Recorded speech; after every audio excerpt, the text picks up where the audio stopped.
When I was in Detroit years ago, and you had Rip Hamilton and Chauncey Billups, both were all-stars in their own right. Both did a lot of really great things. There were nights when you could tell that, Chauncey was he see Rip wide open and he take a shot. And other nights where he kicked the Rip and Rip would see Chauncey wide open behind a three-point line, look him off and take a shot.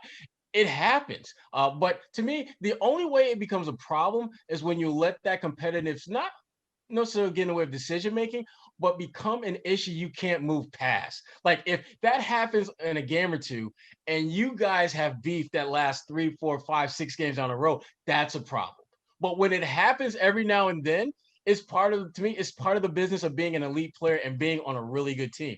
I would be more concerned if there wasn't this closeness between them in terms of talent, yet you still had guys who were doing it. I mean, not to pick on anyone, but if let's say, let's just say Tremont Waters, for example. Let's say if he were playing more and he'd have 2 or 3 games where he's in there and he's looking at Tatum and he decides to do his own thing.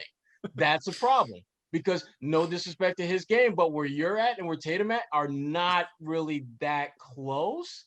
Whereas Jaylen and Jayson why hasn't somebody put Marcus Smart in his place yet?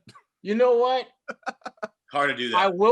I will not accept Marcus Smart slander. Adam, you want to tell him? You want to tell him to his face there, Adam? You want to see how that goes for you? I will not. I don't have the balls to do that. Marcus Smart slander. No, I will take those 27% shooting from 3-point range as long as I get that elite defense and an occasional 3 in the fourth quarter. No, I love the man, and stepping. Do I cringe when he shoots? Hell yeah! Like everyone else, I cringe too. I do.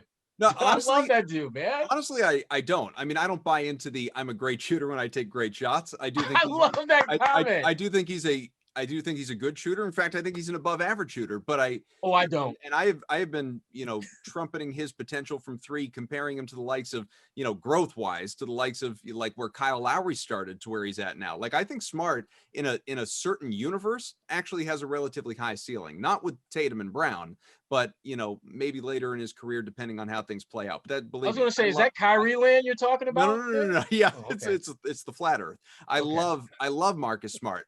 But to further praise Marcus Smart, what he's doing on the floor this year in very brief, short sample size, a few games, but I'm loving his shot selection. I mean, he's not going out jacking up threes left and right like he was doing in the playoffs and, save them from time to time, quite frankly, in the postseason, but also cost them at moments too. I really like what he's doing offensively right now. It's hard for me to be hard on Marcus Smart because he plays so hard and he does so many of the things that I'm convinced if you're putting together a team that's going to compete for a championship and legitimately compete, you need a guy like Marcus Smart. To me, he is this team's James Posey.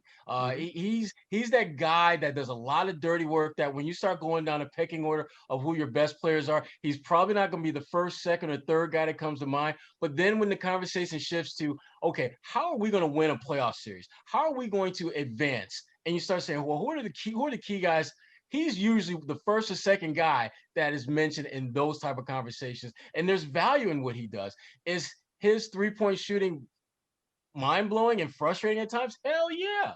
But I know what I'm getting with him, and I'm getting everything he has. I never feel as though when the final horn sounds, Marcus Smart held something back.